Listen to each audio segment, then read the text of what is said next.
Hi friends, welcome to the channel. இந்த வீடியோல நம்ம வந்துட்டு நீல் இரா படத்தோட ரிவ்யூ தான் பார்க்க போறோம். நீல் இரா அப்படினா ஒரு நீண்ட இரவு. அதாவது ஸ்ரீலங்கால 1988ல ஒரு கல்யாண வீட்ல நைட் நடந்த ஒரு சம்பவத்தை வந்து படமா எடுத்திருக்காங்க. ரொம்ப சின்ன படம் தான். 1.5 மணி நேரமே ஓடக்கூடிய ஒரு படம் தான் இது. இதோட கதை என்னன்னா, ஒரு கல்யாண வீடு, நாளைக்கு விடிஞ்சா அவங்க வீட்டில் கூட ஒரு பேத்திக்கு வந்து மேரேஜ். இதுக்கான எல்லா ஏற்பாடும் பண்ணப்படுது. சொந்தக்காரங்க வந்துடுறாங்க. அன்னைக்கு நைட்டு பார்த்தீங்கன்னா IPKF அதாவது இந்தியன் பீஸ் கீப்பிங் ஃபோர்ஸுடைய மிலிட்ரி வந்து அந்த வீட்டை வந்து சரௌண்ட் பண்ணுறாங்க. எதுக்காகனா உங்களுக்கே தெரியும், ஸ்ரீலங்காவில் பார்த்தீங்கன்னா தமிழ் மக்களுக்கு நிறைய அநீதி வந்து நடந்துட்டு இருந்தது. அதை எதிர்த்து வந்து ஒரு குரூப் வந்து உருவானாங்க. அவங்க யாரும் உங்களுக்கே தெரியும். அவங்கள வந்து அமைதிப்படுத்தணும், அந்த மிலிட்ரி குரூப்பை வந்துட்டு அழிக்கணும் அப்படின்னு சொல்லிட்டு இந்தியாவும் ஸ்ரீலங்கா ஒரு அக்ரிமெண்ட் போட்டுட்டு இந்தியன் பீஸ் கீப்பிங் ஃபோர்ஸை வந்து 1987 வந்துட்டு இந்தியா வந்து அனுப்பி வைக்கிறாங்க. இவங்களுடைய மெயின் கோல் என்னன்னா, அங்கே இருக்கக்கூடிய தமிழ் மக்களை வந்துட்டு அந்த லோக்கல் மிலிட்டன்ட்க்கு இருந்து காப்பாற்றது தான் இவங்களுடைய மெயின் கோல். பட் அந்த படத்தில் என்ன சொல்கிறாங்கன்னா, நீங்கள் யாரை காப்பாற்ற வந்தீங்களோ அவங்களுக்கு எதிர்த்தே நீங்கள் வந்து சண்டை போட்டுட்டு இருக்கீங்கன்னு சொல்லப்படுது. இந்த படத்தில் பார்த்தீங்கன்னா நிறைய அரசியல் வந்து பேசியிருக்காங்க. ஓகே, இப்போ இந்த படத்தை கதையை பற்றி பார்த்தலாம். ஆல்ரெடி சொன்ன மாதிரி ஒரு கல்யாண வீடு, விடிஞ்சா மேரேஜ்.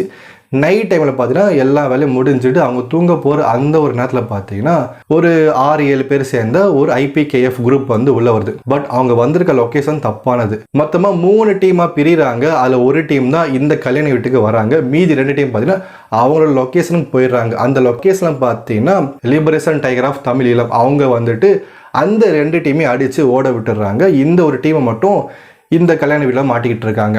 இப்போது இந்த கல்யாண வீட்டில் கூட இந்த டீம் பார்த்தீங்கன்னா திரும்ப கேம்புக்கு போக முடியாது. விடிஞ்சாதான் போக முடியும். அவங்களுக்கு எந்த ஒரு பேக்கப்புமே கிடையாது.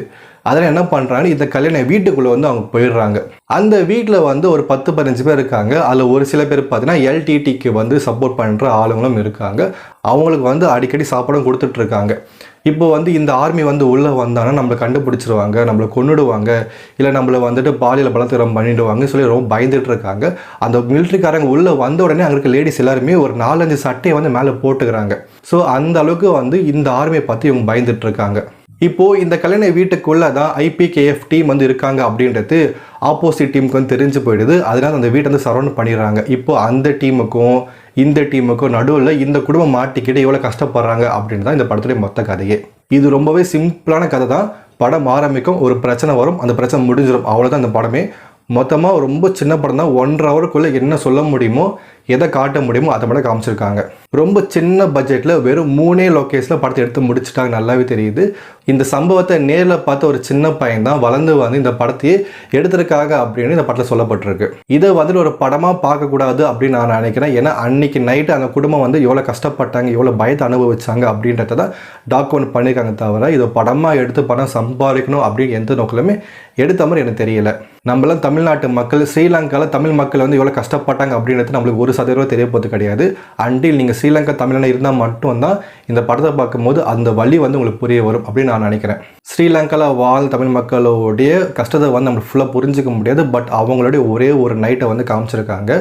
அது எப்படி இருக்குது தெரிஞ்சுக்கணும் அப்படின்னா இந்த படத்தை பார்த்து தெரிஞ்சுக்கோங்க. இது வந்து நல்லா இருக்குது நல்லா இல்லைன்னு சொல்ல முடியாது. அதை நீங்கள் பார்த்து தெரிஞ்சுக்கோங்க. இன்னொரு வீடியோவில் பார்க்கலாம். நன்றி, வணக்கம்.